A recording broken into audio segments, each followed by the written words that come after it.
సుగ్రీవుడు తూర్పు దిక్కుకి వెళ్ళి అన్వేషించవలసినటువంటి కొన్ని వేల వానరములకు వినతుడు అనేటటువంటి గొప్ప వానరాన్ని నాయకుణ్ణి చేసి ఆయన్ని పిలిచి చెప్తున్నాడు.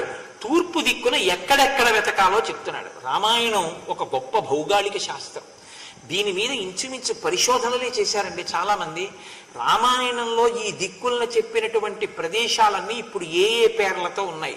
చిత్రం ఏమిటంటే ఆంధ్రదేశం గోదావరి నదితో సహా చెప్పాడు సుగ్రీవుడు ఆ రోజున. తూర్పు దిక్కుగా వెళ్లే వినతుడితో అన్నాడు, మీరు ఇక్కడి నుంచి తూర్పు దిక్కుకు బయలుదేరాలి. గంగా, సరయు, కౌశికి, యమునగిరి, సరస్వతి, సింధు, శోణ మొదలైనటువంటి నదులు, వాటి తీరములలో ఉండేటటువంటి ప్రాంతములనన్నింటినీ అన్వేషించాలి. కాలామహి మున్నగు నదీ తీరములన్నీ వెతకాలి. బ్రహ్మమాల, విదేహ, మాళవ, కాశీ, కోసల, మగధ, పుండ్ర, అంగ దేశములలో ఉండేటటువంటి పట్టణాలని, జనపదాలని వెతకాలి. వెండి గనులు కలిగినటువంటి ప్రదేశాలు అక్కడ ఉన్నాయి. ఆ గనులన్నింటిలోనూ వెతకాలి.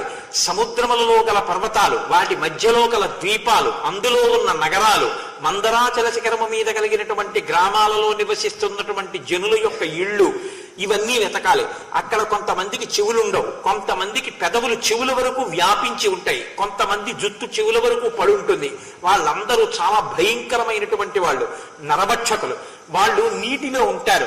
మీ అందరూ కూడా వెళ్ళి ప్రతి చోట సీతమ్మని దాచాడేమో వెతకవలసి ఉంటుంది. యవద్వీపం కనపడుతుంది. అది రత్నముల వాసిగాంచినటువంటి ప్రదేశం. మీరు ఆ యవద్వీపంలో వెతకవలసి ఉంటుంది. తర్వాత సువర్ణ ద్వీపము, రూప్యక ద్వీపము, ఇవి బంగారు వెండి గనులకు నెలవైనటువంటివి. ఈ ప్రదేశాలన్నీ వెతకాలి. అది దాటితే శిశిరం అనేటటువంటి పర్వతం కనపడుతుంది. ఆ పర్వతం అంతా కూడా మీరు వెతకాలి. అది దాటిన తర్వాత శోణానది కనపడుతుంది. శోణానది చాలా లోతుగా ఉంటుంది, ఎర్రటి నీటితో ఉంటుంది. ఆ ప్రదేశమున సిద్ధులు, చారణులు విహరిస్తూ ఉంటారు. మీరు అక్కడ ఉండేటటువంటి రమ్యమైన తటములలో ఉండేటటువంటి ఆశ్రమాలలో, తపోవనాలలో సీతమ్మను ఎక్కడైనా ఉంచారా వెతకాలి. అది కూడా దాటితే ఇచ్చు సముద్రం వస్తుంది. అక్కడ పెనుగాలులకు ఉవ్వెత్తున ఎగసి పడుతుంటాయి తరంగాలు. ఆ ఇచ్చు సముద్రంలో మహాకాయులైనటువంటి అసురులు ఉంటారు. వాళ్ళు ఆకలిని తీర్చుకోవడానికి ప్రాణుల నీడ పట్టి భక్షిస్తూ ఉంటారు. మీరు చాలా జాగ్రత్తగా ఆ ప్రదేశం అంతటా వెతకాలి. అది దాటిన తర్వాత లోహితము అనబడేటటువంటి మధు సముద్రం యొక్క తీరాన్ని చేరుకుంటారు.